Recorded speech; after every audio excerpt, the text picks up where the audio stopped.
ഓർമ്മപ്പെടുത്തിയ ഒരു വിഷയമാണ്. നമ്മൾ ഈ വിഷയത്തിൽ ഞാൻ പറഞ്ഞ 4 കാര്യങ്ങൾ നമ്മൾ സമൂഹത്തിന് കാണിച്ചു കൊടുക്കും. അതിൽ ഫസ്റ്റ് കാര്യം, നമ്മൾ ഒരുപാട് വിഘടിച്ച് നിൽക്കുന്ന ഒരു സമൂഹമാണെന്ന് എൻ്റെ അഭിപ്രായം. ഞാൻ ഇതിലൊന്നും ആദ്യം ശ്രദ്ധിച്ചില്ല. ഞാൻ എൻ്റെ കച്ചവട കാര്യങ്ങളായിട്ട് പോവുകയും ഇതിലിറങ്ങിയപ്പോഴാണ് മനസ്സിലായത്, നമ്മൾ മതങ്ങൾ വേർതിരിച്ച് വെച്ചിട്ട് അങ്ങോട്ടും ഇങ്ങോട്ടും ഒരു കച്ചറ കൂടുന്ന ഒരു അതപ്പതിച്ച ഒരു സമൂഹമായിട്ട് എനിക്ക് തോന്നി.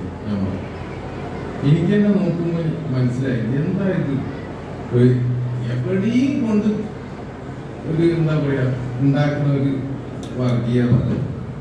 നല്ലത് ചെയ്താലും വർഗീയത, എന്ത് ചെയ്താലും വർഗീയത. ഇങ്ങനെയുള്ള ഒരു ദീനെ നമ്മൾ മാറ്റി നമ്മളൊരു സന്ദേശം വെച്ച് കൊടുത്ത് ഒരു അർജുന്, ഒരു മനാഫ്, അങ്ങനെയുള്ള കുറെ ആളുകൾ കൂടെ ഉണ്ട്.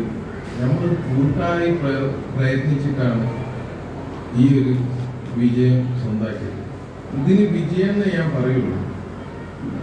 ഒരു സമയത്ത് നമുക്കൊന്നും ചെയ്യാൻ കഴിയാത്ത ഒരു ഭരണകൂടത്തിന്റെ അടുത്തുനിന്ന് നമ്മൾ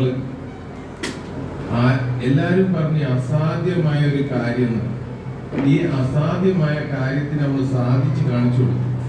അതാരാ? വലിയ പവറുള്ള ആൾക്കാരൊന്നല്ലേ നമ്മൾ, സാധാരണക്കാരായ ഈ മുക്കത്തുള്ള ഈ ആളുകൾ ഇങ്ങനെ തുടങ്ങിയിട്ട് ചെയ്താ അവിടെ ഇരിക്കുന്നത് എന്റെ രേവത് ബാബു 10-20 ദിവസം ഓരൊക്കെ നിന്ന ഷോപ്പ് കണ്ടിരുന്നു. നിങ്ങള്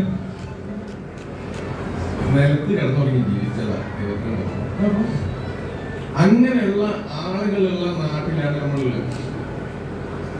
അപ്പൊ ഇതൊക്കെ ഒരു മതസൗഹാർദ്ദം, സാഹോദര്യം, അതിപ്പോ ആരെയൊന്നുമില്ല.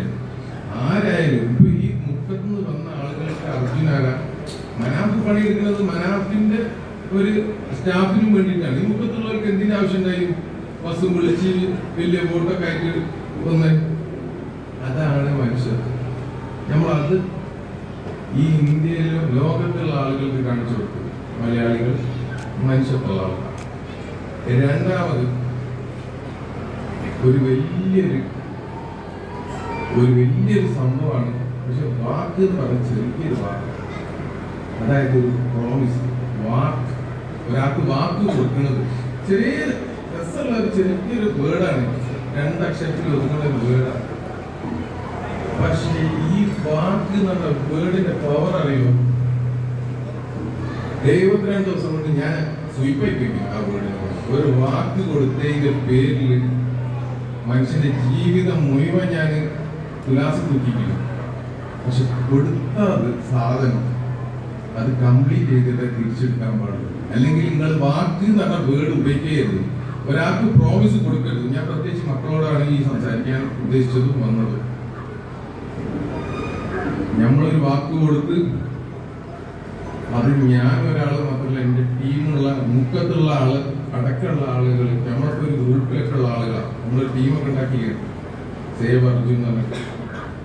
നമ്മൾ കൊടുത്ത വാക്ക് നമ്മൾ നിറവേറ്റി. അതിന്റെ പിന്നിൽ നഷ്ടങ്ങളുടെ കണക്ക് പറയേണ്ട ആവശ്യമില്ല. അത്രമാത്രം നഷ്ടങ്ങൾ ഉണ്ടായി. ഞാൻ ഇതിനെക്കാളും കുറച്ചുകൂടി ഗ്ലാമറുള്ള ആളായിരിക്കും. അവിടുത്തെ വെയിലുകൊണ്ടിട്ട് ഇങ്ങനെ ആയിട്ടാണ്.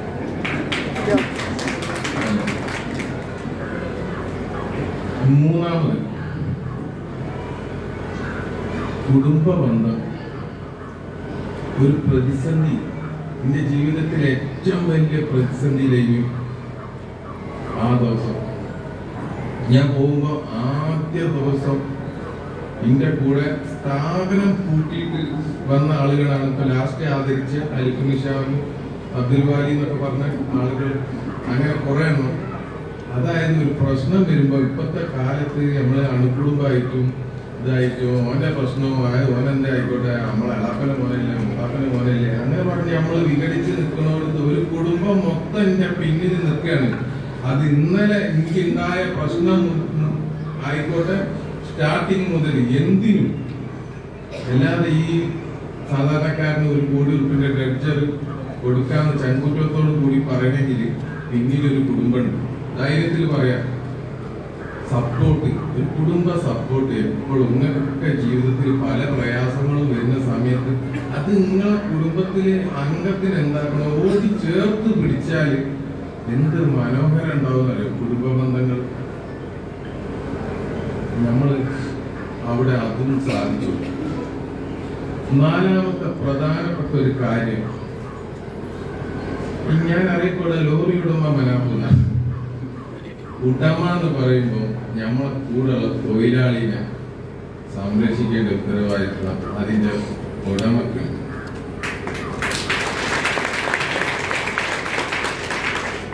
ആദ്യം ഉടമക്ക് മനസ്സിലാവണം ഈ തൊഴിലാളിയാണ് വീട്ടില് ഞമ്മക്ക് ചിക്കനും കഞ്ഞിയും ഒക്കെ ഉണ്ടാക്കി തരുന്നത് ഈ തൊഴിലാളികൾ ജോലി ചെയ്തിട്ടാണെന്ന് ഉടമക്ക് ബോധ്യം ഉണ്ടാവണം. ഈ ഉടമക്ക് ആ ബോധ്യമുണ്ട്. ഞാൻ ജീവിച്ചത് ജോലിക്കാരെ കൊണ്ടാണ്. അപ്പം തിരിച്ച് ഒരു ജോലിക്കാരന് ഒരു ആപത്ത് വരുമ്പോ നിൽക്കണം. ഞാൻ ഒന്ന് കാണിച്ചു കൊടുത്ത് പിന്നെ പറയാനാണെങ്കിൽ ഒരു കാര്യം കൂടി പറയാനുണ്ട്. ചെയ്തതിന് നന്ദി പ്രതീക്ഷിക്കരുത്. നിങ്ങൾ ചെയ്യാൻ നന്ദി പ്രതീക്ഷിച്ച് ചെയ്ത് കഴിഞ്ഞാൽ വിഷമം ഉണ്ടാവും. ഞാൻ ഈ വിഷയത്തിൽ ഒരു നന്ദിയും പ്രതീക്ഷിച്ചിട്ടില്ല. ഞാൻ ചെയ്യേണ്ട കടമ വൃത്തിയായിട്ട് ഞാൻ ചെയ്ത് അതെനിക്ക് ഉത്തമ ബോധ്യമുണ്ട്. ഞാൻ എന്റെ കൂടെയുള്ള ആളുകളെ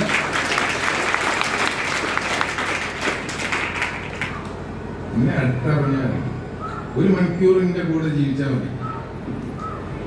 ഞാൻ ആരാറെ.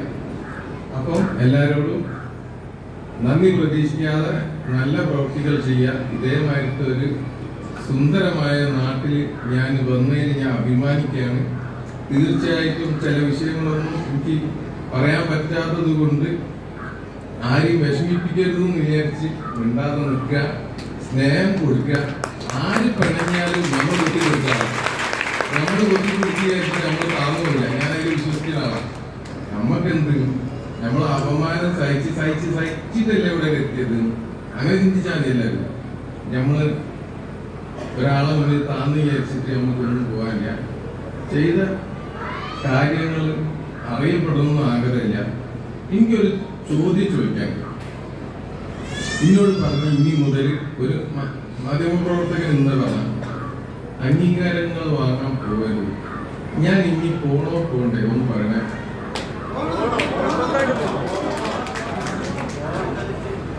പോണെന്നാണ് എന്റെ ആഗ്രഹം. എന്തിനെന്ന് ചോദിച്ചു കഴിഞ്ഞാല് നമ്മളിവിടെ കുറെ എണ്ണം വിഘടിച്ച് കിടക്കുന്നുണ്ട്.